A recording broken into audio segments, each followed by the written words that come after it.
Okay, so once you've downloaded the attendance versus performance Excel spreadsheet, and you've also downloaded the workbook, one of the things that you need to look at is developing your statistical analysis to review basic descriptive statistics. So that is statistics that will provide you with normal distribution, standard deviation, so things like central tendency, where you can make an identification between mean, median and mode, and dispersion, which is looking at the variance of the data range within this particular Excel file. So this is an Excel data sheet which is looking at attendance versus performance within a particular course, and you'll notice that there are 4 different data columns.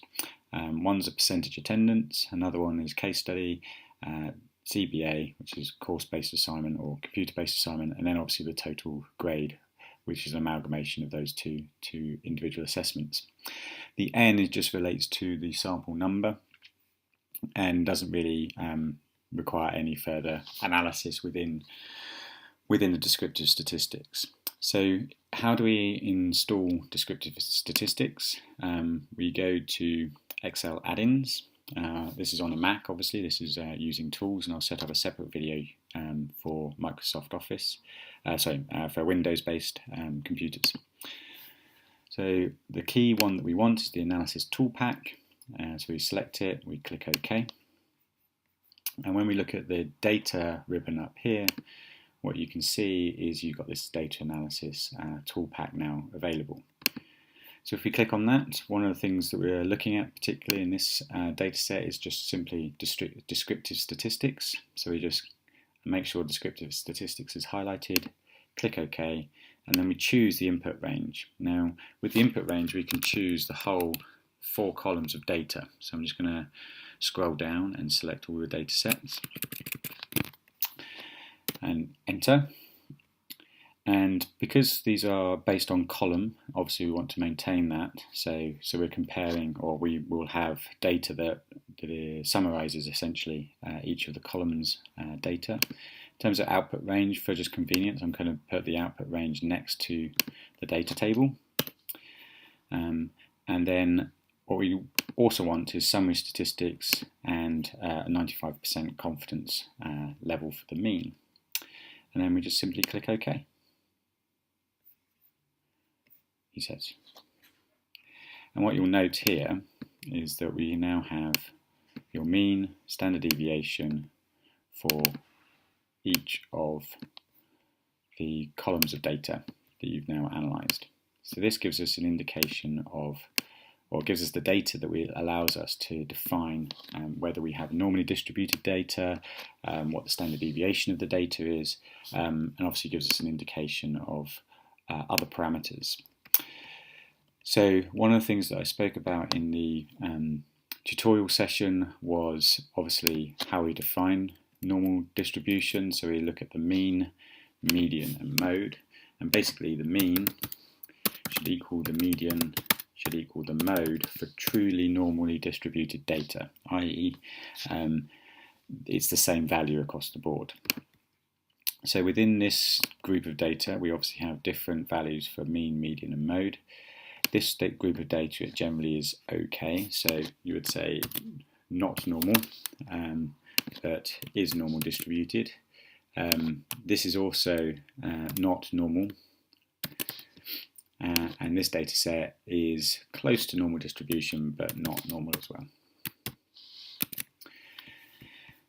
The other thing that I spoke about was also kurtosis and skewness. So when we're considering whether data is parametric, i.e. normally distributed, or not, we also look at specifically the skewness. Skewness gives us an indication of whether it's leaning to one side or not. And it's defined as being either negative or indeed positive, positively skewed. If the range that we take in terms of the skewness is if the skewness is within plus or plus 2 to minus 2, then we would actually say, generally speaking, it's kind of normal distributed. we don't actually state that it's normally distributed. What we would do is we'd state that the parametric testing methodology could be applied, because parametric statistical testing can be applied when the skewness is within the range of +2 to -2. And what you see within your skewness here is that we have a minus figure, which basically means that the data is mildly negatively skewed across the board. Okay, so each of the data sets has a small amount of negative skew.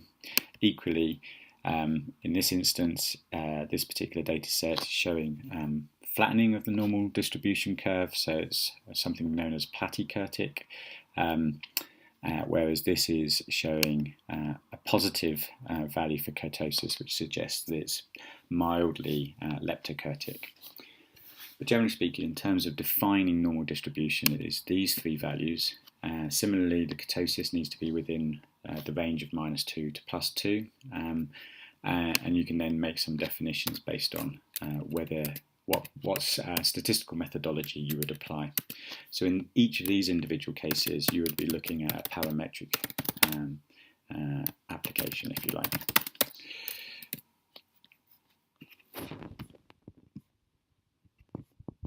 So in essence, that's how you generate your descriptive stats for this particular data set. Fairly straightforward and easy to do. Next, I'll talk about the histogram, but that'll be in a separate video on generating frequency tables, so we can understand and develop a probability related to the proportion of students that will get 70% or above in terms of the overall course.